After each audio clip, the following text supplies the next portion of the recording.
Okay, in this video tutorial, I'm just going to quickly go through the difference between an endothermic and an exothermic reaction. However, while I'm on this subject, I thought it'd be good just to quickly recap something from previous years, the signs that an actual chemical reaction is taking place. So when a chemical reaction occurs, we say a new substance is always formed. We always make some sort of new substance. That might be combining two elements to make a compound, that would be the new substance, or sometimes it can be, like we looked in our decomposition reaction, something more complex can break down, maybe even into its elements, so those would be the new substances formed. So in a chemical reaction, something new is always formed. But we have signs of a chemical reaction of these things here. That light is produced, there's a change in color, a change in its smell, a gas bubbles or a gas produced, precipitation, so a solid is produced out of a solution, and a change in temperature. So looking at this like light being produced or a change in temperature, we've obviously got energy being released. And that's really where we're going here with this tutorial is that some reactions release energy and some can actually require energy to occur. So, an exothermic reaction. An exothermic reaction, energy, usually heat, but remember, like we said, it could be light. So energy is produced, and that usually warms the environment. So a reaction that produces heat or something that gets hot is usually an exothermic reaction. And what's actually happening is this. Energy needs to go in to break the bonds between the reactants.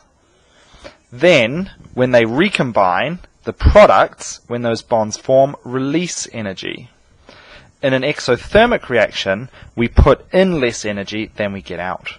So this is, for instance, if I take a match and light some gas, set it alight, it burns, it reacts with oxygen, and it releases lots of energy.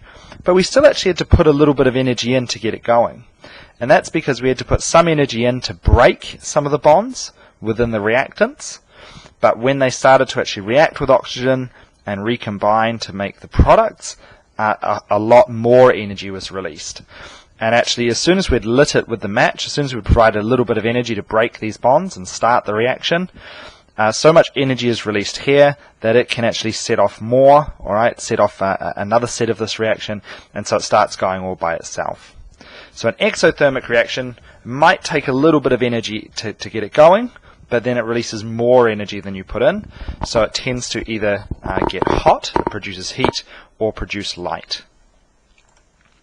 Okay, on to the next one. Endothermic. Endothermic, so exo means kind of out, so it releases energy. Endo means in, so it absorbs or takes in energy. So energy, and again usually heat, is absorbed. That makes the environment cool. So these are reactions that often don't occur unless we provide heat, unless we heat them. They won't actually occur because they need enough energy, or usually heat energy, from the environment to actually get them to go. So something like photosynthesis is technically, I suppose, an endothermic reaction. It requires light energy, alright, it requires energy to get it going rather than releasing it. Whereas when we burn something, that's definitely exothermic, releasing lots of energy. So why is it that it absorbs energy?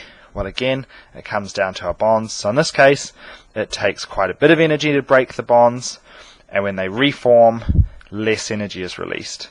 So essentially, unlike our last one here, like our last one, it still needs energy in, and we still get some energy released. But for an endothermic reaction, it takes more energy to break these bonds than we get out of the formation of these bonds here. So that means overall, for this reaction to occur, we need to put in more energy than we'll get out. That means it's going to absorb energy from its environment.